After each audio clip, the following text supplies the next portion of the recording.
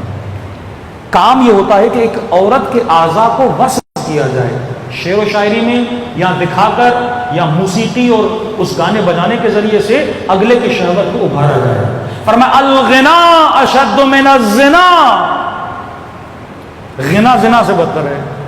اب اس کی بھی حکمت سمجھو، غنا زنا سے بدتر ہے۔ یہ نہیں کہ ہلکا سا میوزک چل رہا آپ بولو یہ زنا ہے۔ کون سا میوزک؟ عرب کیا کرتے تھے اپنے معاشرے میں؟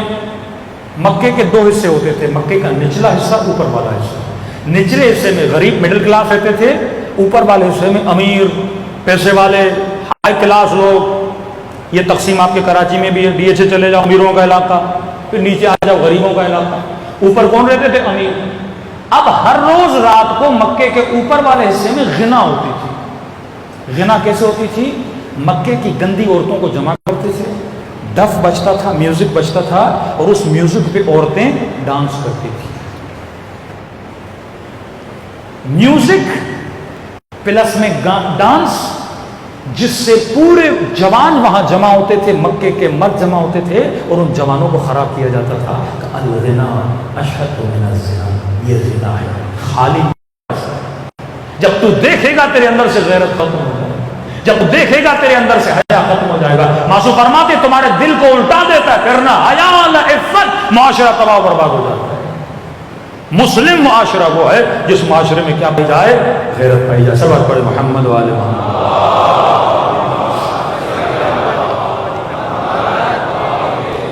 دوسری چیز معصوم فرماتے ہیں جس سے غیرت ختم ہوتی ہے، وہ ہے مکس گیدرنگ، اختلاط۔ مرد اور عورت کا آپس میں مکس ہو جانا اختلاط ہے۔ امیر المومنین کی حکومت میں مولا علی کو پتا چلا کہ عورتیں سڑکوں پہ چل رہی ہیں، اور ایک باریک گلی ہے، سب کو پتا ہے یہ گلی باریک ہے، اچانک رش ہوتی ہے، سب چلتے ہیں، مردوں کے کاندھے عورتوں کے کاندھوں سے ٹکراتے ہیں۔ علی کو پتا چلا غیرت اللہ کا مظہر۔ کبھی ایسی جگہ پہ اپنی ماؤں بہنوں کو نہ لے جایا کرو جو ایک کنجسٹڈ جگہ ہو، جہاں پہ مرد اور عورت کا کاندھا ملے۔ کہ علی کو خبر پڑی، مولا فرماتے سمعتو ان النسائکم یدافعن الرجال، میں سنا ہے کہ تمہاری عورتیں مردوں سے کاندھے ٹکراتی ہیں۔